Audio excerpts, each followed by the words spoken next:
அறிவாட்டாயர் நாயனார் காவிரி நாட்டு கண்மங்கலத்தில் வேளாண்குடியில் பிறந்த தாயனார் சிவனுக்கு திருவமுது படைக்கும் பணி செய்து வந்தார்.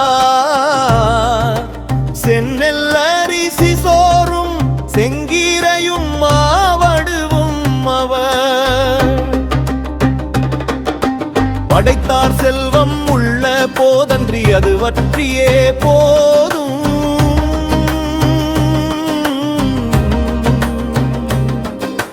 விடாது தொடர்ந்து நின்றாய் இப்பணியில் கூலி வேலை செய்தும் இது தொடர்ந்தார்.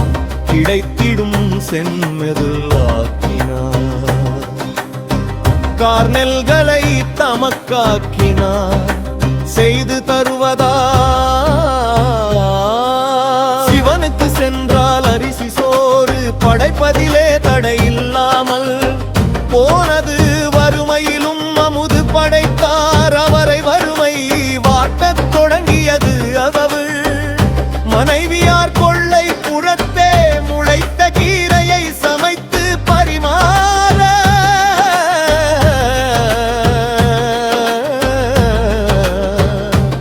அதை உண்டும்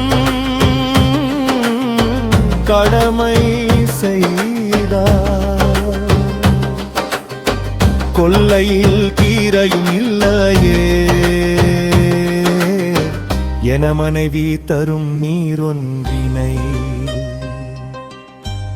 பருகிய படி தொண்டு செய்தார். ஒரு நாள் செந்நெல் அரிசி சோறும் செங்கீரையும் மாவடு சிவனுக்கு படைக்க கோவிலுக்கு புறப்பட்டார். தாயர் அவர் மனைவியும் களத்தில் கொண்டு உடன் வந்தாள். பசியால் களைப்பு தாயினர்தான்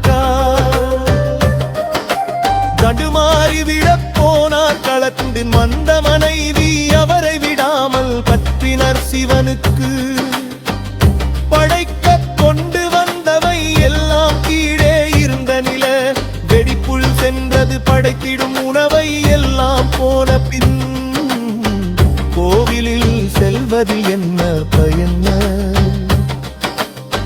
நான் கொண்டு வந்த உணவை சிவனார் உண்டருளுவதை காண முடியாமல் போயிற்றே. இனி நான் வாழ்ந்து என்ன பயன் எனக் கூறி அறிவாள் எடுத்து கழுத்தின் முன்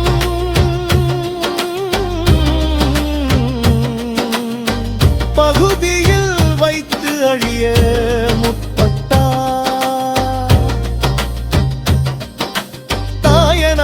நிலையில் அம்பலத்தாடும் சிவனார்.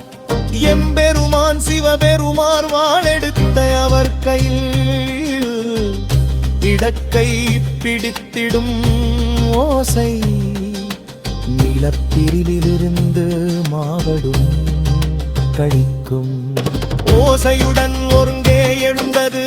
அட்டியதால் எழுந்த புண்ணும் மறைந்தது கையுண்டு.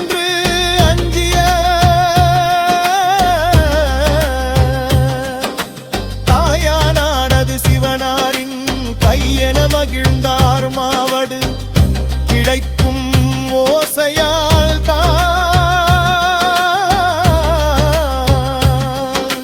படைத்தவற்றை சிவனால் உண்டானதை உணர்ந்தார் சிவனே.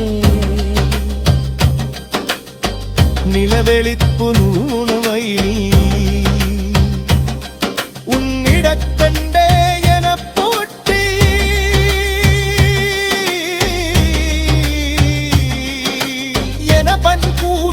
பேரொழியே போற்றி போற்றி போற்றி என பணிந்தார் தாயனார்.